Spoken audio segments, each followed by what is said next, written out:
بيبدا الانمي بتاعنا بولد اسمه يوتسو، وده طالب في مدرسه ثانويه، بس هو شخص انطوائي ومخنوق من البشر كلهم وما بيحبش يختلط بالناس. بيروح يوتسو المدرسه بقى وبيبقى قاعد في الفصل زهقان جدا وعايز اليوم الدراسي ينتهي باي طريقه. بيسمع في المدرسه عن بنت جميله جدا ومتميزه في الرياضه واسمها بيكون شيندو. كل الاولاد اللي في المدرسه بيبقوا معجبين بيها وعاوزين يكلموها، ولكن طبعا البنت بتطنشهم. المهم بيخلص اليوم الدراسي ويوتسو بيرجع للبيت وبيقعد يلعب على الكمبيوتر الالعاب اللي بيحبها، وبتكون دي الحاجه الوحيده اللي بتفرحه، بس بتكون جنب صوره الاصدقاء اللي افترقوا عن بعض، ولما بيبص عليها بيرجع يزعل تاني. وتاني يوم بقى في المدرسه بيبقى هو اللي المسؤول عن تنظيف الفصل، والمفروض يعني ان هو يقفل باب الفصل بعد ما اليوم الدراسي ينتهي، لكن بيلاقي البنت اللي اسمها شيندو بتتكلم مع بنت تانية اسمها كوزي، وهو بيستغرب الواد جدا لان الاثنين دول اصلا ما كانوش اصدقاء. ده بالعكس شيندو بتحب الانشطه الرياضيه والمدرسه كلها عارفاها، ولكن هاكوزي بنت انطوائيه ودايما بتغيب عن المدرسه. وفجاه بيبصوا له البنتين مره واحده كده فبيتكسف وبيرجع ينظف السبوره تاني. بيدخل بقى المدرس عليه وبيقول له انت الا مش مشارك في اي نشاط رياضي ليه؟ مش مهتم كمان بدراستك؟ انت لازم تكون احسن من كده. واثناء الكلام البنتين كانوا لسه بيبصوا عليه ومركزين معاه على الاخر. وبعد ما بيمشي المدرس يوتسو كان راح يقول لهم ان انا المكلف اللي انا اقفل الباب النهارده، ورايح يعني علشان يمشيهم، ولكن لما بيبصوا بيتفاجئ ان هم اختفوا من المكان. بيتخض كده وبيترعب لانه بيكون عارف ان هم ما خرجوش من الباب. وفجاه بيسمع صوت غريب جوه الفصل وبتترسم رسومات غريبه على السبوره، والمكان كله بيتغير من حواليه، وفي حاجات غريبه بتحصل في جسمه. بيتحول لطيف ضوئي كده وبيختفي من المكان، وبيلاقي نفسه موجود في السماء وبيقع على الارض، وبينزل كده في بحيره ميه قدامه مجموعه من الوحوش الثعبانيه اللي بتهجم عليه. هو بيكون مش فاهم ايه اللي بيحصل. بيعوم بقى يوتسو بسرعه علشان يخرج من البحيره، وفجاه بيلاقي كوزي وشيندو بينادوا عليه وبيكونوا فرحانين جدا وبيقولوا له اخيرا وصلت. ولما بيخرج من البحيره بيقول لهم هو ايه اللي بيحصل ده؟ انا فين اصلا؟ ايه المكان الغريب ده؟ فبتقول له شيندو مش مهم الاسئله ديت دلوقتي، المهم ان في شخص غريب هيظهر وراك حالا وهتكون راسه مقطوعه، فما تخافش منه واسمع كلامه. وفجاه بيلاقي شخص وراه فعلا، ولما بيبص عليه بيلاقي الشخص اللي راسه مقطوعه. الشخص ده بقى بيقول له انا هقول لك على قواعد اللعبه، انت مطلوب منك انت وزمايلك انكم تنفذوا مهمات معينه في اللعبه دي، والمهمه اللي مطلوبه منكم دلوقتي انكم تنفذوا طلب كبير القريه لمده 14 يوم، ولو انتهت المده ديت من غير ما تنفذوا المهمه هتموتوا كلكم، والوحوش اللي موجوده في العالم ده مستنياكم علشان تقتلكم. فيوتسو بيقول له انا مش فاهم اي حاجه. فبعدها تضربوا شيندو بتقول له اقرا التعليمات وبس، وبيقول الشخص ده مطلوب منكم تنفذوا مجموعه من المهمات، والبنتين اللي معاك نفذوا مهمتين، وانت المفروض تنفذ المهمه الثالثه، وكل لما تنفذ مهمه هينضم لكم شخص جديد لحد لما توصلوا للمهمه الاخيره، وانتم اخركم 10 اشخاص. كل شخص فيكم بقى يتحول وهيبقى له وظيفه معينه، زي شيندو بقى اللي بقت ساحره الرياح، وهاكوزي اللي بقت محاربه السيف، وانت كمان المفروض تخلص مهمتك علشان تعرف وظيفتك. وبيلف الشخص ده بقى عجله الحظ، والسهم بيقف عند كلمه مزارع، وهو ده الدور بتاعه. وبيتصدم البنتين اللي واقفين لان المفروض ان هو هيبدا من الصفر لحد لما يوصل لدرجه محارب، وفعلا بيتحول اللبس بتاعه لبس المزارعين. وبيقول لهم يوتسو هو ايه اللي بيحصل بالظبط؟ انا مش فاهم حاجه. فبتقول له شيندو انت دلوقتي مزارع، يعني مش هتقدر تحارب غير لما تترقى لغايه لما توصل لدرجه محارب في اللعبه. بس يوتسو برضه مش بيفهم حاجه، وبيقفوا كلهم مع بعض. فبتشرح له شيندو بقى وبتقول له انا اول واحده وصلت للعالم الغريب ده، وده عالم سحر بنلعب فيه وبننفذ مجموعه من المهمات زي الالعاب الالكترونيه بالظبط كده، وانا نفذت المهمه الاولى بتاعتي وكانت ان انا اقتل وحش صغير، ولما جت هاكوزي بقى نفذنا المهمه الثانيه وهي ان احنا ندور على الناس اللي عايشين في العالم ده، ودلوقتي الدور عليك يا معلم علشان تنفذ المهمه الثالثه. والشخص اللي راسه مقطوعه ده بقى اللي ظهر لك اسمه ملك اللعبه، وهو اللي كان طلب مني ان اتصاحب انا وهاكوزي علشان تكون معايا في اللعبه، وبعدين طلب من هاكوزي انها تدخلك انت كمان معانا، وانت كمان هيطلب منك مهمات او حاجات زي كده وهي انك تدخل ناس ثانيه للمجموعه بتاعتنا. فالواد طبعا بعد كميه المعلومات دي دماغه بتعمل ايرور، ولكن بيبدا يفهم الموضوع واحده واحده. بيكون يوتسو بقى مش موجود معاه من الاسلحه غير مجرد فاس كبيره كده وفاس صغيره، لان طبعا رتبته في اللعبه مزارع فما بيبقاش معاه اسلحه كتيره. بعدها بقى بيعدوا على دايره منوره كده، وبتقول له شيندو ان ديت نقطه لتسجيل الاحداث، يعني تقدر لما تلمسها تعرف ايه الاحداث اللي حصلت في المكان ده قبل كده. وفعلا يوتسو بيلمسها والذكريات بتظهر له، وبيلاقي هاكوزي اول لما وصلت على العالم ده كانت عماله بتعيط ومش فاهمه ايه اللي بيحصل، ولما استقبلتها شيندو هي كمان والبنت كانت محرجه على الاخر. شيندو بقى بتقول له انا اول ما جيت العالم ده كنت مرعوبه جدا لاني لوحدي، ولكن لما هاكوزي جت بدات احس بالامان شويه وحمدت ربنا. فيوتسو بيقول لهم يعني دلوقتي كل اللي مطلوب مننا شويه مهمات نعملها يعني علشان نرجع العالم بتاعنا، دي حاجه بسيطه قوي. ولكن فجاه بقى بتظهر قدامهم الوحوش بتاعه اللعبه، وبتقول له شيندو ان كل ما تقتل وحش من الوحوش دول بترقي نفسك والرتبه بتاعتك بتعلى. الواد فعلا بيطلع السلاح الصغير اللي معاه وبيستعد بكل قوته وبيهجم عليه، ولكن واحد من الوحوش بيضربه بالعصايه بتاعته بكل بساطه وبيكسر له السلاح بتاعه. فبتقول له شيندو شكلك مش هيبقى ليك فايده معانا، فبيقول لها انت ساحره والثانيه ديت محاربه موتوه انتم. فبتطلع شيندو صولجان السحر بتاعها وبتضرب عليهم بسحر الرياح، ولكن يوتسو بيلاقيها طلعت شويه هوا بسيط كده وما بيعملوش اي حاجه. بعدها شيندو بتمشي وبتقول له انا مستواي منخفض في اللعبه قوي وده كل اللي اقدر اعمله يعني. هاكوزي هي كمان كانت زي قلتها، والواد المطالب منه بس ان هو اللي يقتله. بيجي يوتسو بقى علشان يمسك السيف بتاع هاكوزي، ولكن شيندو بتقول له ان صاحب السلاح بس هو اللي بيقدر يمسكه. فبيطلع يوتسو الفاس الكبيره بتاعته وبيحدفها على الوحش، بس برضه الوحش بيكسرها بكل بساطه. بيضرب بعدها الواد وبيقع على الارض، وبيبص كده على جسمه بيلاقي نفسه خلاص مات. بيبص بعدها على هاكوزي بيلاقيها هي كمان بتموت، وفجاه بقى بيفوقوا هما الاثنين. فبتقول له شيندو ان اللعبه ديت ما فيهاش موت يا عم، لان ده مش جسمك الحقيقي، ولما بتموت هترجع تاني بعد 30 ثانيه زي اي لعبه. فبيقول لها طب يلا بسرعه بقى علشان نقتل الوحش ده. وفعلا البنت بتستخدم الصولجان بتاعها علشان تطلع التراب يشتت الوحش، ويوتسو بيهجم بسرعه بالسلاح بتاعه، ولكن الوحش بيضربه تاني على دماغه، بس الواد بيقدر يغرس السلاح في جسمه، وبعدها هما الاثنين بيقعوا على الارض. وبكده الواد قتل اول وحش ليه في العالم ده. المهم يوتسو بيرجع بعد 30 ثانيه وبيسالهم هو ايه اللي هيحصل لو احنا الثلاثه كلنا متنا. فشيندو بتقول له ان لو اي حد فينا مات في اللعبه فهيصحى بعد 30 ثانيه، بس لو كلنا متنا مش هنصحى وهنموت في العالم الطبيعي بتاعنا كمان. الواد طبعا بيتصدم وبيحس ان هو خلاص محاصر. بالليل بقى بيقعدوا يبصوا على الخريطه بتاعت اللعبه وبيلاقوا نفسهم لسه في البدايه. بيتفقوا بعدها انهم يروحوا القريه علشان يعرفوا ايه الطلب بتاعهم وينفذوا المهمه الجديده. فبتقول له شندو بقى لو نفذت المهمه تقدر تسال ملك اللعبه سؤال واحد، ولو سالته فلازم يجاوبك عليه. وانا بعد مهمتي سالته وقلت له انت اخترتني ليه؟ فجاوب عليا وقال لي لان في حد انتم تعرفوه طلب مني كده. هاكوزي هي كمان سالته وقالت له انتم مين؟ فقال لها احنا ناس من المستقبل. يوتسوبا بيقول لهم خلاص تمام ماشي، انا حاليا هبدا نوبه الحراسه بتاعتي، وبيقف بعدها علشان يحرسهم. بس فجاه بيسمعهم بيصرخوا، ولما بيروح هناك بيلاقي النار مولعه في المكان وهاكوزي مرميه على الارض وايديها مقطوعه. وفجاه بيظهر وحش ضخم وماسك شندو وهي بتقول له اهرب بسرعه يا يوتسو، انت مش هتقدر تقتل الوحش ده. الوحش بعدها بياكل البنت قدامه وطبعا هي كده ماتت. يوتسو بقى بياخد جسم هاكوزي وبيهرب بسرعه، وبعد فتره البنت بترجع للحياه. هاكوزي بقى بتقف وبتكلمه ولكن دراعها ما بيبقاش رجع. بتقول له ان هو مش هيرجع يتكون مره ثانيه الا لما نقتل الوحش ده او نطلع الدراع من بطنه. فبيقول لها معنى كده ان شندو مش هترجع الا لما نقتل الوحش او نخرجها من بطنه. فالبنت قالت له ايوه. قال لها تمام، لازم نحاول نكمل المهمه قبل ما نحارب الوحش علشان رتبتنا تعلى وقوتنا تزيد. وفعلا بيكملوا طريقهم وبيروحوا للقريه القريبه، وبيبقى الناس فرحانين جدا بيهم. بيروحوا بعدها بقى لكبير القريه وبيسالوه عن طلبه يعني والمهمه اللي المفروض ينفذوها. فبيقول لهم الطلب بتاعي انكم تقتلوا وحش ضخم جدا ظهر قريب من القريه. الاثنين طبعا لما بيشوفوا بيتصدموا لان هم علشان ينفذوا المهمه الثالثه لازم يحاربوا الوحش اللي هم بيهربوا منه اصلا. بعدها العيال بتكون محبطه جدا، بس هاكوزي بتقول له احنا لازم نروح علشان ننقذ شندو. فبيقول لها يوتسو انت ازاي محاربه ومفيش منك اي فايده، خليكي هنا في القريه علشان ما تموتيش وانا هتصرف. لكن البنت بتجري وراه وبتقول له انا عايزه اساعدك. فبيقول لها مش هينفع تيجي لانك لو مت احنا كلنا هنموت. وبيروح بعدها علشان يدور على وحوش علشان يقتلها ويعلي الرتبه بتاعته ويزود قوته. فعلا بيلاقي مجموعه من الوحوش قدامه وبيقتلهم والرتبه بتاعته بتزيد. بيشوف بعدها لوحه البيانات بتاعت هاكوزي وبيتمنى لو كان هو المحارب بدلها. وفي اللحظه ديت بيعرف انها ماتت وبيقول ازاي انا سايبها في القريه علشان ما تموتش، هو ايه اللي حصل؟ بيروح جري على القريه وبيلاقيها بتتحرق. فبيفتكر بعدها المهمه بتاعتهم وانهم لازم ينفذوا طلب كبير القريه، وطالما القريه باظت فشكلهم كده فشلوا في المهمه ولا ايه؟ ولكن لا، لما بيبص على لوحه البيانات بتاعتهم بيلاقي هاكوزي رجعت للحياه مره ثانيه. فبيستغرب وبيفضل يدور على الناس اللي في القريه بس مش بيلاقي اي حد. فبيروح بعدها عند دايره التسجيل للذكريات وبتشوف هاكوزي بتكلم طفل صغير وبتقول له انا الحقيقه مريضه بمرض خطير جدا وما بقدرش ابذل اي مجهود علشان ما اموتش، بس انا في العالم بتاعكم مش حاسه بالمرض ابدا، قوتي بتزيد كمان، ولما ارجع للعالم بتاعنا اخترع ادويه تعالج المرض بتاعي وكمان الامراض اللي موجوده في العالم كله. بعدها البنت بصوت حزين كده بتقول له انا مش مفيده لاي حد ولكن بحاول اساعد الناس وانقذهم على قد طاقتي. يوتسو بقى لما بيسمع الكلام ده بيتضايق جدا لانه ظلمها. بيشوف الذكريات كمان الوحش الضخم وهو بيهجم على القريه والناس بتهرب، وفي اللحظه ديت بيظهر الوحش ورا يوتسو والواد بيجري بسرعه لانه لو مات كلهم خلاص هيموتوا. بيفضل يهرب لحد لما بيلاقي قدامه وحش صغير وبيهجم عليه بسرعه وبيموته علشان الرتبه بتاعته تعلى وقوته تزيد. بس اول لما رتبته بتعلى الزمن بيوقف، الوحش بيتجمد في مكانه وبيظهر ملك اللعبه بيقول له مبروك يا باشا، الرتبه بتاعتك علت ووصلت لرقم 10، من حقك تغير المهنه بتاعتك. وبعدها بيدور عجله الحفر وبيتمنى يوتسو ان هو يبقى محارب ولكن للاسف بيبقى طباخ. بيتضايق في الاول كده من الوظيفه ولكن بيقول انا كده ممكن الاقي سكينه في الاسلحه بتاعتي، وفعلا بيلاقي سكينه. بيتحول بقى للبس الطبخ وبيمسك السكينه وبيبص على جسم الوحش، بيقدر فعلا يشوف اعضائه وديت واحده من مميزات مهنه الطباخ. بيعرف بقى المكان اللي يضربه فيه وبيرجع الزمن تاني بيضرب بالسكينه فعلا في جسم الوحش والوحش بيقع على الارض ولكن ما بيموتش. وفي اللحظه دي بقى شندو وهاكوزي بيرجعوا للحياه تاني وبيخرجوا من بطنه. شندو بقى بتقول له انا ما كنتش متوقع انك تنجح في المهمه ولكن هو ايه اللي انت لابسه ده؟ فبيقول لها اصل انا بقيت طباخ. والوحش هو كمان في الوقت ده ما كانش لسه مات وبيستعد علشان يهجم عليهم ولكن واضح ان الوحش ابتدى يتعب بسبب الجرح اللي في بطنه. وفعلا الواد بيهجم على الوحش وبيدخل السكينه فيه ولكن جلده بيبقى صلب جدا وما بيعرفش يوصل له. بيحاول الوحش يضرب يوتسو وبيضرب البنتين وبيموتهم ولكن بيرجعوا للحياه تاني. بيقول يوتسو بقى لشندو استخدمي سحر الرياح بتاعي، وبعدها بيهجم على الوحش بكل غباء. بيدخل فعلا السكينه جوه الجرح وبيحاول يضربه بالسكينه هناك ولكن الوحش بيطلعه وبيرميه بعيد. وشندو بتطلع على ظهره في الوقت ده وبتستخدم الصولجان بتاعها وبتطلع الرياح وبتفجر دماغه. بعدها الوحش بيقع وكده تمت المهمه اخيرا وبنجاح. بيظهر بعدين ملك اللعبه بقى ورا يوتسو وبيقول له انت دلوقتي تقدر تسالني السؤال بتاعك. الواد طبعا بيتصدم ولكن كان محضر له السؤال اصلا. بيقول له هو احنا بعد ما نخلص المهمه بتاعتنا ايه اللي هيحصل؟ سيد اللعبه بقى بيوري له فيديو للمدينه بتاعتهم مستقبلا واللي اتدمرت وانتشر فيها الوحوش. بيشوفوا بعدها وحش ضخم جدا وخطير وفجاه الكل بيرجع للعالم الطبيعي بتاعهم. هاكوزي بقى لما بترجع بتكون مصدومه وبتقول لهم هو احنا المفروض نحارب الوحش ده ولا ايه؟ فبتقول لها شندو مش عارفه بس ما علينا احنا يلا بينا نعيش حياتنا الطبيعيه دلوقتي ونستعد علشان نرجع للعبه تاني. فيوتسو بقى بيسالهم كده وبيقول لهم هو ايه اللي هيحصل لو فضلنا في العالم بتاعنا؟ شندو بتقول له هنموت كلنا وبيبصوا على الساعه كده بيلاقوا ان الوقت ثابت وهم اصلا رجعوا في نفس الوقت اللي اتنقلوا فيه. بيعرفوا بقى ان الزمن جوه اللعبه مختلف عن الزمن بتاعهم وهم يعتبروا ثابتين في المكان. وبعدها بقى شندو بتطلب من يوتسو يوصل هاكوزي على البيت علشان هي تعبانه يعني ومش هينفع تمشي لوحدها. ولما بيمشي بيبص بقى للمدينه وبيقول لنفسه انا بكره الناس دي بس واضح ان المهمه الاساسيه بتاعتي ان انا انقذ المدينه دي من الدمار وشكل اللي جاي نار. بالليل بقى بيفضل يتدرب وبيدرس شوارع المدينه وفجاه بيتصل ملك اللعبه عليه بيقول له اسمع التعليمات اللي انا هقولها لك علشان دي المهمه الجديده بتاعتك. انت دلوقتي مطالب بانك تضم بنت جديده للمجموعه بتاعتكم والبنت ديت موجوده في مدرسه البنات. فعلا يوتسو بيروح لهناك وهو بيكلم ملك اللعبه بيلاقي مجموعه من البنات بيتنمروا على بنت وبينقذها منهم بالعافيه. بيمشوا هما الاثنين مع بعض وبيسال بعدها البنت وبيقول لها انت اسمك ايه وليه البنات دول كانوا بيتنمروا عليكي؟ فبتقول له انا اسمي يوكا والبنات دول كانوا بيتنمروا عليا لاني بعمل فيديوهات على اليوتيوب وهم يعني متغاظين مني وعاوزين يعملوا زيي. وبعد فتره بقى يوتسو بيلاقي نفسه اتنقل للعالم السحري ودخل جوه اللعبه والمره دي بتكون معاهم يوكا واللي هي نفس البنت اللي انقذها يعني. بتبقى مستغربه المكان زيه وبيظهر لها ملك اللعبه برضه بيقول لها على التعليمات. بيدور عجله الحظ والمهنه بتاعتها بتظهر وبتكون ساحره نار. بيقول لهم بقى ملك اللعبه المره دي لو متوا هتصحوا تاني بعد 40 ثانيه مش 30 زي كل مره والمهمه بتاعتكم مساعدتكم انكم توصلوا البضائع لمدينه اسمها مدينه راديو، قدامكم 40 يوم ويلا سلام. فعلا العيال بتستعد علشان ينفذوا المهمه الرابعه بتاعتهم، ولكن فجاه بيظهر قدامهم حشره عملاقه بتطلع من جسمها حشرات تانية على شكل دوده وبترمي عليهم حشرات على شكل كور. بتيجي واحده في يوتسو وبيموت وبتستعد موكا علشان تستخدم سحر النار، ولكن طبعا سلاحها ضعيف جدا لان رتبتها لسه قليله وبيتخبط فيها حشره تانية وبتموت هي كمان. شيندو وهاكوزي بس اللي بيكونوا مستخبيين، وبعد ال 40 ثانيه العيال بتفوق تاني. الواد يوتسو بقى بيطلع السكينه وبيقدر يضرب الكور اللي جايه عليه، وبيكون البنات مستغربين جدا هو ازاي قوته زادت بالسرعه دي. بعدها بقى الحشره العملاقه بتهجم عليه والواد بينط على الحشره وبيطلع على ظهرها، بيطلع السكينه بتاعته بيقطع رجلها وبيطلب من هاكوزي تستخدم السلاح بتاعها. بيمسك ايديها فعلا بالسلاح وبينزل على الحشره العملاقه وبيقتلها فعلا، وفعلا بعدها الرتبه بتاعتهم بتزيد. بالليل بقى وهم نايمين بتقوم شيندو بتشوف يوتسو وهو بيتدرب وبيقعدوا مع بعض. شيندو بتمسك ايده كده وبتقول له انا مش قويه زي ما انتم فاكرين، انا ضعيفه جدا ومحتاجاك تساعدني ننهي اللعبه ديت ونرجع للعالم بتاعنا. الواد لما بيشوفها في الحاله ديت بيتاثر جدا وبيوعدها ان هو هيساعدها ومش هيسيبها ابدا. بعدها بقى وتاني يوم العيال بتروح للقريه اللي دمرها الوحوش، ولكن ما بيلاقوش الناس فيها. بيبقوا بقى مش عارفين هيعملوا ايه علشان يوصلوا لمدينه راديو دي، وايه البضايع اللي هم المفروض يوصلوها للمدينه ديت اصلا. بيظهر بعدها شخص كده راكب على حصان، وبيبقى الحصان ده شكله غريب. بيسالوه بعدها عن موقع مدينه راديو، فبيقول لهم مكانها بعيد جدا وفي اخر المملكه، انتم محتاجين 35 يوم بس علشان توصلوا هناك. العيال طبعا لما بتسمعوا بيتصدموا وبيقول لهم الراجل انتم لازم تستخدموا خيول كمان، لانكم لو مشيتم على رجليكم فمش هتوصلوا اصلا غير بعد سنه. فشيندو بعدها بتطلب منه يديلهم الحصان بتاعه، ولكن بيقول لها انا ما اقدرش لاني محتاجه وبستخدمه، ولكن لو عاوزين احصنه ففي مسابقه قتاليه بتتعمل دلوقتي في المدينه اللي جنبنا، واللي هيفوز فيها هيكسب 3 احصنه. فبيفرحوا جدا وبيقرروا يشتركوا في المسابقه دي. وفي طريقهم بقى بيشوفوا مجموعه من قطاع الطرق، والقطاع دول بقى بيقولوا دول شكلهم مجموعه من الابطال، احنا لو خطفناهم هناخد فديه كبيره. وبيهجم عليهم واحد من البلطجيه، ولكن يوتسو بيتفادى هجمته، وفجاه بيظهر صوره لملك اللعبه وبيقول له رتبتك قلت علشان ممنوع تهاجم البشر. فالواد بيتصدم وما بيكونش عارف يعمل ايه، وبيقرروا يجروا ويهربوا بسرعه علشان القطاع دول ما يقبضوش عليه. ولكن القطاع دول بيقدروا يقبضوا على شيندو، ويوكا بتاخد هاكوزي وبيروحوا علشان ينقذوها. اما يوتسو بقى فبيسيبهم وبيروح يشترك في المسابقه القتاليه، بس للاسف يوكا وهاكوزي بيتقبض عليهم هم كمان، وتحس ان العيال دي جايه عليه بخساره يا صديقي. يوتسو بقى في الوقت ده بيحارب الوحوش الصغيره وبيقدر يقتلهم وبيزود رتبته وبيظهر له ملك اللعبه. بيحرك بعدها عجله الحظ وبيترقى وبيبقى ساحر، بيعرف بقى ان هو بقى معاه سحر العلاج، وكمان بقى بيقدر يقنع اي حد باي حاجه بسهوله.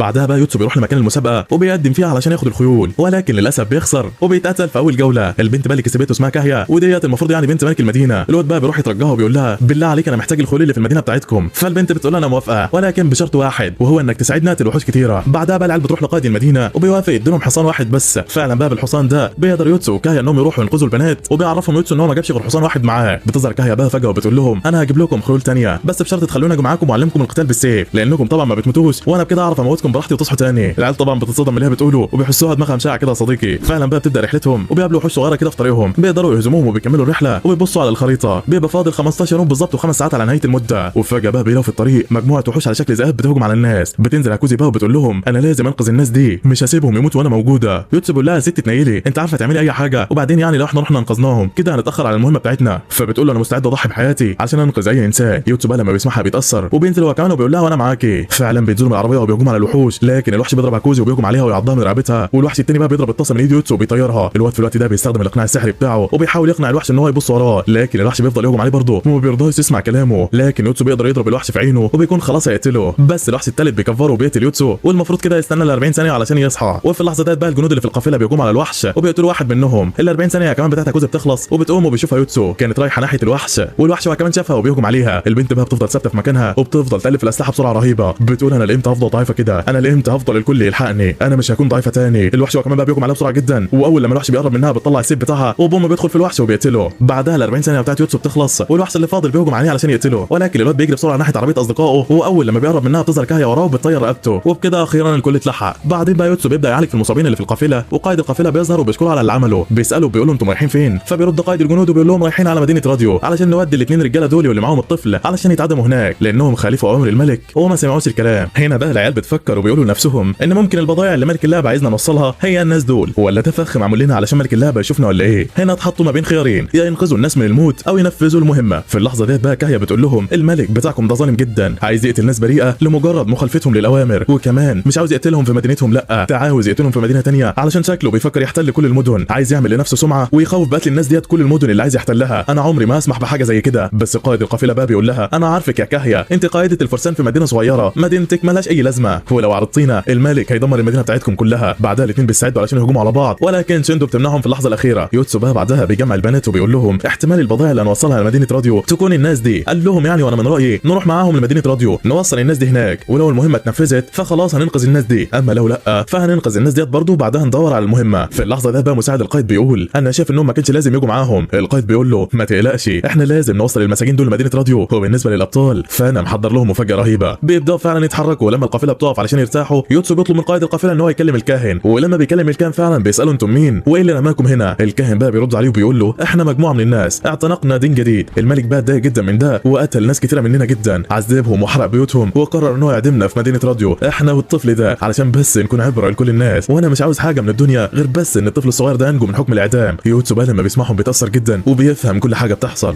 بعدها بقى لما بيتجمعوا يوتسو بيسال قائد القافله وقال له انتوا ليه عاوزين تقتلوا الناس دول؟ فقال له الملك بتاعنا طيب جدا عاوز يجمع كل المدن تحت حكمه علشان ينشر الخير والسلام والعدل، وعلشان كده انا بسمع كلامه. وقتها يوتسو بيقول في نفسه كل واحد منهم عنده منطق مقنع ومؤمنين بافكارهم، شايفين ان اللي بيعملوه هو الخير الصح، ولكن احنا مش عارفين الدنيا هتودينا على فين. وفجاه في نص الكلام يوكا بتقول لقائد القافله انت فاكرنا هنصدق الكلام العبيط اللي بتقوله ده؟ اي ملك بيحاول يحتل المدن بيبقى بيحاول بس يحسن صورته قدام الناس ويظهر يعني ان هو بينشر العدل والخير، لكن في الحقيقه الملك بتاعكم ده ملك ظالم ممكن يقتل ناس ابرياء علشان بس يوصل لهدفه. وابسط مثال اللي عمله ده قائد الطائفه لما بيسمعها بيتعصب وبيقول لها انا ما اسمحلكيش تقولي كده، انا ما اسمحلكيش تتكلمي عن الملك بتاعنا بالطريقه الواقحه دي. يوتسو وشندو بقى بيحاولوا يهدوا الموضوع وفعلا بيمنعوا الكلام في الموضوع ده نهائي. بعد كده كاهيا بقى بتدربهم على استخدام السيف وبتشرح لشندو ازاي تستخدم السلاح علشان تدافع عن نفسها. في الوقت ده بقى كوزي بتقول يوتسو احنا فاضل لنا 13 يوم و12 ساعه لسه ما عرفناش ايه البضايع اللي هننقلها ولا حتى وصلنا لمدينه راديو دي. بيكملوا طريقهم بقى لحد لما بيوصلوا عند جبل كبير وبيقول لهم قائد الجنود احنا لازم نعدي من وسط الجبل ده، ولكن انا اعرف طريق مختصر لو دخلنا فيها هنوصل بسرعه جدا. فعلا بيتحركوا في الممرات اللي في وسط الجبال وواحد من مساعدين كاهيا بيساعد يوتسو علشان يزقوا العربيه بتاعتهم. بيقول المساعد انا مبسوط جدا علشان انا معاكم في الرحله دي، انا ليا الشرف ان انا اكون جنبك يا بطل. يوتسو بقى لما بيسمعه بيرد عليه وبيقول له انت انسان طيب جدا على فكره. بيكملوا طريقهم لحد لما بيوصلوا لتحت في الجبل وبيدخلوا جواه. بيقول لهم بقى قائد الجنود الكهف ده فيه آلات معدنيه لازم نستخدمها علشان تفتح لنا الطريق، والمكان ده بقى بيبقى عباره عن قاعه ضخمه جدا، وفعلا بعد ما بيستخدموا الآلات بتندفع الميه والترس بيبدا يتحرك وبيظهر طريق حجري قدامهم. لكن فجاه باب الكهف بيتقفل عليهم. بيظهر قائد القافله كده من مكان وبيقول لهم دي نهايه الرحله بالنسبه لكم واحنا عمرنا ما هنسافر مع ناس بتهين الملك بتاعنا، حاولوا تنقذوا نفسكم وتخرجوا من هنا، ما عندنا شك انكم تقدروا تعملوا كده، يلا سلام. طبعا العيال بيتصدموا كلهم لان وقت المهمه قرب ينتهي، لو ما نفذوهاش في الوقت ده هيموتوا كلهم. يوتسو اكتر واحد فيهم كان مصدوم ومش عارف هيعمل ايه. وفعلا لما بيوصل للطريق الحجري بتقف عليه كاهيا كده وبتقول لهم يلا نبدا نتحرك، يلا نحاول نطلع من هنا. فعلا بيبداوا يتحركوا وبتقابلهم شواكيش عملاقه في ممر مستحيل اي حد يعرف يعديه، ولكن يوتسو بيفهم اللعبه وبيطلع لمكان عالي كده وبيلاقي مجموعه من الاحجار اللي مرسوم عليها رموز. بيختار حجر منهم وبيبدا يحركهم في اتجاه مختلف، وفعلا الشواكيش بتبدا حركتها تقل لحد لما بتقف تماما. بيتحركوا بعدها بالعربيه ببطء علشان ما يتزحلقوش ويقعوا من على الممر ده. يوكا طبعا كانت مرعوبه وفعلا بيوصلوا عند ممر تاني. بيقول يوتسو بقى واضح ان الممر ده سهل جدا والمفروض نمشي فيه خلاص، لكن لما بيبدا يمشي بتظهر حته بتضربه والواد بيقع على الارض من مكان عالي وبيموت. بيصحى بعد ال 40 ثانيه وبيقول انا المفروض كنت اخد بالي واعرف ان الموضوع اكيد مش سهل كده. هاكوزي بقى بتقول لهم انا عندي فكره علشان نعدي من هنا. بتجيب ورقه وقلم وبتبدا تحسب الوقت اللي ما بين كل حيطه. فعلا بيعرفوا الوقت الحقيقي وبتبدا شندو تمشي في الممر. بتنجح انها تعدي وبيوصل البنات كلهم وبيقولوا ليوتسو احنا هنتحرك ونحاول نكمل المهمه بسرعه، اما انت فحاول تخرج من هنا باسرع وقت. فعلا الواد بيحاول ان هو يطلع ولكن بيفشل. البنات بيوصلوا بقى عند باب كبير ولما بيفتحوه بيلاقوا قدامهم وحوش صغيره وبيشوفوا كمان قدامهم تمثال ضخم لازق على الحيطه، ولكن بيتفاجئوا بان التمثال ده نزل على الارض وبيبصوا لهم كده وبيساعد علشان يقتلهم. في الاثناء ديت بقى يوتسو كان بيحاول لسه يطلع، بيقدر يطلع اخيرا ولكن بيكون متعصب جدا. بيقول انا هقتل اللي حبسنا هنا. بيكمل طريقه وبيحاول يمشي في المكان وبيبقى مش شايف اي حاجه من الضلمه اللي حواليه لحد لما بيلاقي دايره ذكريات كده وفعلا بيلمسها. اول لما بيلمسها بيشوف البنات وهم واقفين بيعيطوا، المساعد بتاع كاهيا ميت قدامهم ويوتسو بيلاقي جثه الراجل ده. بيفتكر الذكريات اللي كانت بينهم وبيبقى زعلان على الاخر. بيقول انا اكيد هنتام اللي حصل ده، مش هسيب تضحيتك تروح بالساهل يا صاحبي. بيكمل طريقه جوه الكهف فعلا والبنات بتكون الوحوش بتهجم عليهم. بيبداوا يحاربوها ولكن عددها بيبقى كبير وبيقرب منهم الوحش الالي الضخم ده. بتجري عليه كاهيا هي وشندو وبيوصلوا عند الدايره اللي في وسط الممر. بيشوفوا عليه مفتاح متعلق كده وبتقول كاهيا لازم ناخد المفتاح علشان نفتح الباب ونعدي الناحيه الثانيه. بتهجم على الوحش فعلا وبتبدا تحاربه وشندو بتضرب الخفافيش وبتوقعها على الارض، ولكن فجاه الوحش الالي بيغرس مخالبه في جسم البنت وبتقع بعدها من الممر في الميه وبتغرق. وشندو ما كانتش مصدقه هي كاهيا ماتت ولا ايه. الوحش بقى بيبص لها كده وبترجع وهي مرعوبه لانها عارفه عمرها ما هتقدر عليه، ولكن وهي بترجع بتتكعبل في الخفاش اللي على الارض ده وبتموته. والوحش هو كمان بيهجم عليها علشان يقتلها، بس فجاه الزمن بيوقف. الوحش الالي اتجمد في مكانه. شندو هي كمان بتفتكر كلام يوتسو وهو بيقول لها لما توصلي للرتبه رقم 10 الزمن هيقف ويطلع لك ملك اللعبه علشان تغيري المهنه بتاعتك. فعلا شندو بتكون وصلت لرقم 10 بعد ما قتلت الخفاش ده بالصدفه. ملك اللعبه بقى بيظهر لها وبيلف عجله الحظ، والبنت برضه بتفتكر في كلام يوتسو لما قال لها لو الزمن وقف استغل الثواني ديت انك تهجم على الوحش اللي قدامك قبل ما يتحرك حتى. وفعلا بتروح ناحيه الوحش وبتهجم عليه وبيرجع الزمن مره ثانيه، ولكن شندو بتتحول بتبقى محاربه ومعاها سيف وبتضرب الوحش بالسيف بتاعها، ولكن ضلوعه بتبقى قويه جدا ما بتقدرش توصل لقلبه. الوحش بقى بيستخدم المخالب بتاعته وبيضربها بس بتقدر تنقذ نفسها وبتطلع بسرعه. تجيب السيف بتاعها وبتطلع الدرع وبتبص بعدها على جسم الوحش بتلاقيه مجروح وبتفتكر كلام كاهيا. بتفتكر معلمتها ازاي تستخدم السيف وبتقول لها انها لازم تضرب في اماكن محدده علشان تعرف تقتل الوحش. فعلا بتحدد مكان القلب في الوحش وبتهجم عليه بسرعه جدا. بتحاول انها تغرس السيف في قلبه ولكن الوحش بيستخدم المخلب بتاعه بيقطع لها ايديها، ولكن هي بتهرب منه وبتطلع على ظهره وبتمسك ايديها المقطوعه اللي فيها السيف وبوم بتغرسه في قلبه. الوحش اخيرا مات. يوتسو بقى بيكون يجري علشان يلحق يوصل عند البنات، وبيوصل فعلا في اللحظه دي. الوحش الالي بقى بيقع على الارض، وشيندو بقى بتقول له انت اتاخرت قوي كده ليه؟ ده انا قدرت اهزم الوحش بنفسي يا عم. بتقول له كمان ان كاهيا خلاص اتقتلت، والواد على طول بيجري بسرعه وبينط في الميه. بيبص على كاهيا اللي مرميه على الارض وعماله تنزف، وفعلا بيقدر ينقذها. ولما البنت بتفوق بتقوم وهي مش مصدقه انها لسه عايشه. بيقول لها المساعد بتاعها يوتسو هو اللي انقذك من الميه وقدر يعالجك كمان، ولكن بذل مجهود كبير واغمى عليه من التعب. البنت بقى بتبص عليه كده وبتقول له شكرا انك انقذتني، وفي عينيها نظره اعجاب وحب واضح جدا. في اللحظه ديت بقى بيوصلوا البنات وبيشوفوها وهي بتبص له باعجاب، فبتتكسف منهم جدا. بالليل بقى كوزي بتقول له يوكا فاضل لنا 7 ايام و10 ساعات ومش عارفين يوتسو هيفوق امتى. وفجاه الواد بيفوق وبيقول انا فهمت كل حاجه. ايوه البنات بتستغرب وبتقول له انت فهمت ايه؟ بيقول لهم انا فهمت البضائع اللي احنا المفروض نوصلها. ملك اللعبه لما طلب مننا مهمات قبل كده ما حددش حاجه معينه، وكمان في المهمه بتاعتنا اي بضائع ممكن ناخدها وخلاص ونوديها لمدينه راديو، وساعتها هننفذ المهمه بتاعتنا. ومعنى كده ان الناس اللي محكوم عليهم بالاعدام لازم ننقذهم، بس علشان نقدر ننفذ المهمه باسرع وقت لازم نقسم لمجموعتين. انا ويوكا هنروح ننقذ الناس، وشيندو وكوزو يروحوا يدوروا على اي تاجر رايح للمدينه يكون معاه بضايع وتساعدوه في انكم توصلوها للمدينه، وبكده يبقى نفذنا المهمه بنجاح. طبعا كاهيا بتساله وبتقول له انا دوري هيبقى ايه؟ فبيقول لها انت اللي هتنفذي الانتقام الاخير، وانا عندي خطه علشان نقدر نهزم القائد ده وننقذ الناس. فعلا شيندو وكوزو بيتحركوا علشان يدوروا على تاجر معاه بضاعه، بيبقى معاهم كمان المساعد بتاع كاهيا. يوتسو بقى بيشرح لكاهيا ويوكا الخطه بتاعتهم، وبيقول لهم انا عايز قائد الجنود يبعت رساله للملك ان المهمه فشلت من غير ما يكون لكاهيا دخل في الموضوع علشان ما يهاجمش على المدينه بتاعتها. فعلا كاهيا بتفهم الخطه وبتقول له اتفقنا. وتاني يوم بيقدروا يلاقوا قائد الجنود فعلا وبيراقبوه من بعيد. وبالليل القائد بيبقى واقف يتكلم مع الجنود بتوعه كده بيحمسهم علشان يكملوا المهمه، ولكن بيتفاجئوا ان يوتسو داخل عليهم وبيسلم. القائد بيستغرب كده وبيقول له انت ازاي قدرت تهرب من الكهف؟ انا متاكد انك مت هناك. بيأمروا الجنود يقتلوه بسرعه، فبيقول لهم يوتسو نتكلم بالراحه لان مش جاي علشان نتخانق، انا جاي بس علشان اتفاوض معاكم، وانتم عارفين كويس انكم مش هتستفيدوا حاجه لو حاربتوني، يعني لو قتلتوني مهما قتلتوني فانا هصحى كده كده بعد 40 ثانيه وفي الاخر هقدر اقتلكم برضه. فبيقول له القائد يعني انت جاي هنا ليه دلوقتي؟ يوتسو بيقول له ان كاهيا والمساعدين بتوعها ماتوا في الكهف، واثنين كمان من الابطال اللي معايا وقعوا في حفره مش عارفين يطلعوا منها، وما فاضلش غير انا والبنت الفقر دي. بعدها بينادي على يوكا وبتظهر من وراهم وبيقول لهم انا هديكم فرصه لحد شروق الشمس، لو انتم ما سلمتوش لينا ال3 اشخاص اللي معاكم انا هستعمل سحر الابطال بتاعي وهقتلكم كلكم. بعدها بيمشي هو ويوكا وبيسيبهم. بعد ما بيمشي بقى القائد بيتصدم وبيقف يتكلم مع جنوده علشان يعرفوا يتصرفوا ازاي في الوضع ده. بيقول لهم احنا لازم نقتل الولد ده بسرعه علشان نقدر نخلص المهمه بتاعتنا. واحد من الجنود بيقول له ازاي يا ريس؟ ده واحد من الابطال ومهما قتلنا فيه مش هيموت. فالقائد بيقول له يبقى ما فيش غير حل واحد، لازم نقبض عليه ونحبسه معانا لحد لما تنتهي المهمه ويفشلوا. وفجاه بقى بيسمعوا صوت يوكا وهي تدخل عليهم وبتقول لهم ازيكم. طبعا الرجاله بتترعب وبيقولوا انت مين اللي جابك هنا؟ فبتقول لهم وطوا صوتكم شويه لان انا جيت من غير ما يوتسو يعرف، انا جاي علشان اعرض عليكم صفقه هتخلصكم من كل الموضوع ده. القائد طبعا لما بيسمعها بيتصدم وبيقول لها انت عايزه ايه؟ بتقول لهم انا مستعد اخدكم دلوقتي واعرفكم المكان اللي يوتسو فيه علشان تقبضوا عليه وهو نايم. فبيقولوا لها وانت ليه تعملي كده اصلا؟ انت شكلك عاوزه توقعينا في فخ. البنت بتقول لهم لا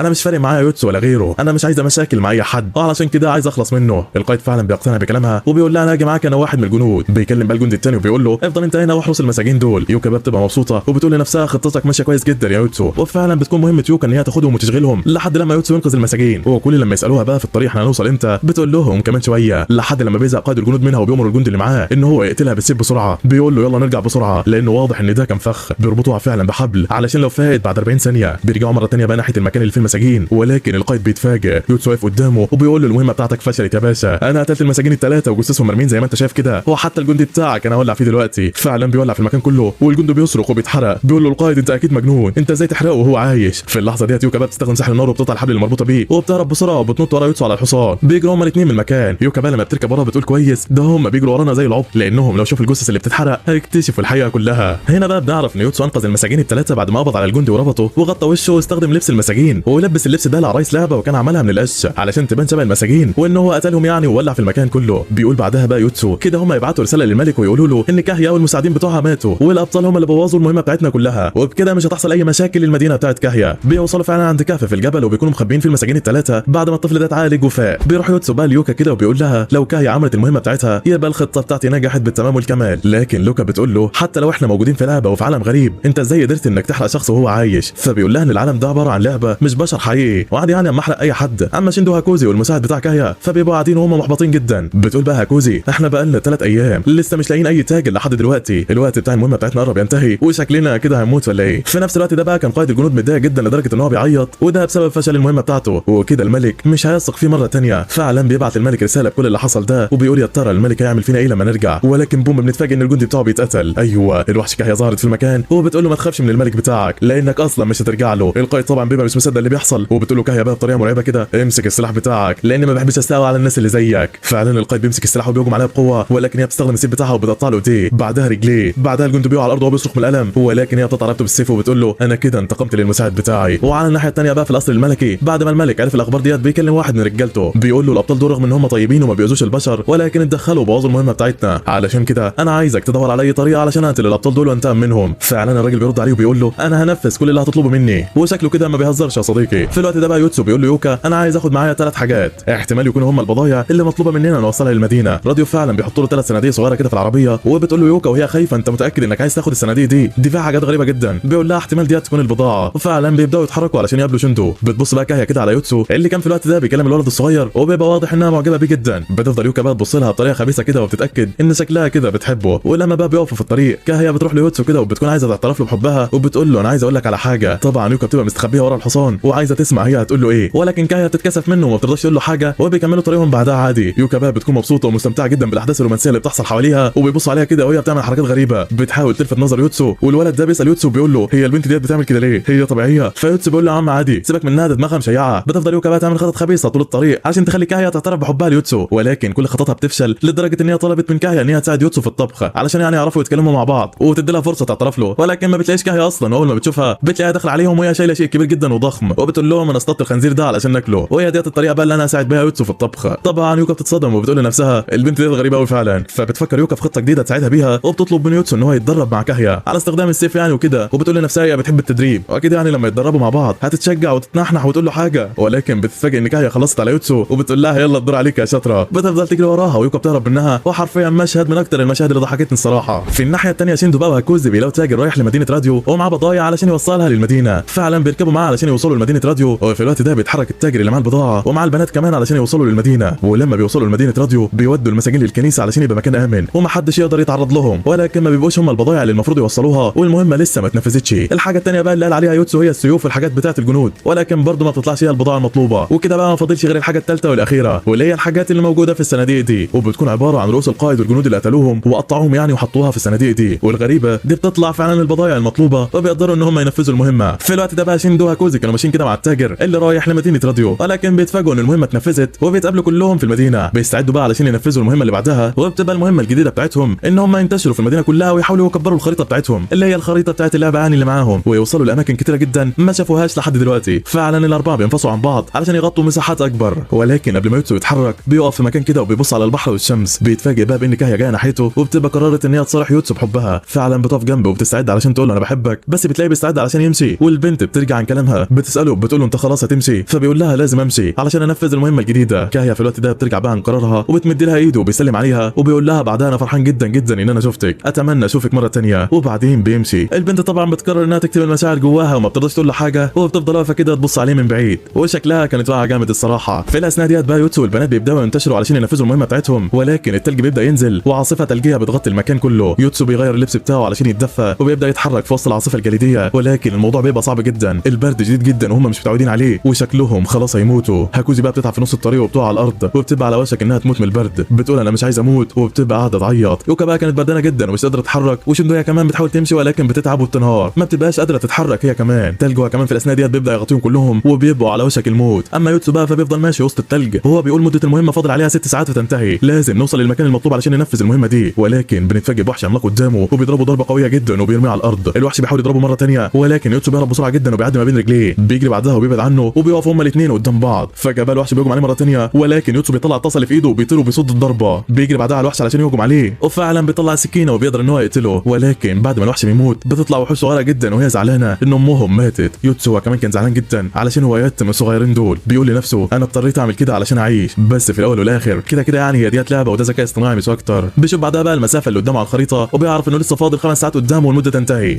بس فجاه بقى هو ماشي الارض اللي تحته بتنهار وبيقع من مكان عالي جدا وبيموت. هاكوزي وشيندو هما كمان ماتوا من شده البرد وشكلهم خلاص هيموتوا. فعلا في الاثناء ديت كانت يوكا مستخبيه وبتحاول تدفي نفسها وبتفتكر كل ذكرياتها في المدرسه مع اصحابها، بتفتكر كل الحاجات اللي كانت بتتفرج عليها وهي صغيره وكانت بتتخيل نفسها واحده من الساحرات بتوع الانمي. بتقول لنفسها بعدها هو انا ليه موجوده هنا؟ ده انا ممكن اموت في اي لحظه، انا لازم اكمل طريقي. وعلشان طبعا يوكا كانت لسه عايشه، يوتسو بيفوق بعد 40 ثانيه وبيبقى مستغرب جدا ان هو لسه عايش. بيعرف ان اكيد في واحده من البنات لسه ما ماتتش وبيلاقي نفسه في مكان غريب جدا، والمكان ده علشان كان تحت الارض ما كانش برد قوي وحراره جسمه فضلت ثابته وقدر يصحى تاني. بيشوف بعدها قدامه ممرات مرسوم عليها رموز وبيتمشى في الممرات دي، بيلاقي قدامه عظام لكائنات غريبه وبيوصل لقاعه كبيره وفي نصها دايره فوسفوريه مضيئه. اما شيندو فبتفوق هي كمان بعد ما ال 40 ثانيه بيعدوا، ولكن هاكوزي بتفضل ميته لان التلج كان مغطيها وجسمها خلاص اتجمد. في الوقت ده بقى شيندو يوكو بتشوف قريه قدامها والبيوت فيها منوره وبتفرح جدا وبتقول لنفسها انا اكيد هلاقي في القريه ديت اي حاجه تساعدني. فعلا بتروح ناحيه القريه ولكن بيبان ان الارض تحتها عباره عن بحيره متجمده، التلج بتاعها ضعيف جدا وبيتكسر من تحتها. البنت بتجري علشان تروح ناحيه القريه ولكن بتتفاجئ لما سطح البحيره المتجمد بيتكسر وبتقع جوه التلج وبتموت. طبعا مش بتقدر تفوق مره ثانيه بعد 40 ثانيه عشان جسمها هي كمان اتجمد، وكده ما فاضلش غير يوتسو ويوكا وهما الاثنين بيحاولوا علشان يوصلوا لاخر الخريطه. ولكن يوتسو كل لما يدخل في مدخل يلاقي الطرق كلها قدامه مسدوده، بيدخل جوه نفق ضيق جدا ولما بيخرج منه بيلاقي نفسه في مكان برضه مسدود تاني، وفجاه الارض بتتهز وبتخرج دود عملاقه جدا من تحت الارض، بتبدا تحفر الارض مره ثانيه وبتدخل فيها. يوتسو الغلبان بيمشي وراها وهو بيقول في نفسه اكيد الدوده ديت هتعرف تخرجني من المكان ده لو انا فضلت ماشي وراها انا يعني. ولكن بوم بسبب حظه النحس بيتفاجئ ان دوده ثانيه ضخمه ظهرت وراه بتفتح بقها وبتاكله، وبعدها الواد كده خلاص مات. ما تفضلش بس غير يوكا اللي عايشه، ولو ماتت هي كمان فحرفيا عليهم السلامه. بتحاول بقى البنت انها تشجع نفسها وما تستسلمش، ولكن ازاي ما عادش فاضل غير انا اللي عايشه، ده انا اضعف واحده فيهم واقل رتبه. فعلا البنت بتكمل في المهمه بتاعتها وتمشي ولكن بتتصدم جدا وبتنهار على الارض وبتقول لنفسها وهي مبتسمه بيأس خلاص اخيرا لقيت العذر علشان استسلم وشكلي هموت. بتكون محبطه جدا وبتقول انا طول عمري فاشله وعمري ما اقدر اكمل المهمه بنفسي. فعلا بتبقى على وشك الموت ولكن فجاه بتتخيل قدامها ان واحده من الساحرات الصغيره بطلات الانمي بتقول لها انت طول عمرك بطله من الابطال، ازاي هتستسلمي للموت وما تكمليش المهمه بتاعتك؟ احنا الابطال ما تعودناش على الاستسلام، انت دايما كنت بتتفرجي على الانمي بتاعنا وبتشوفينا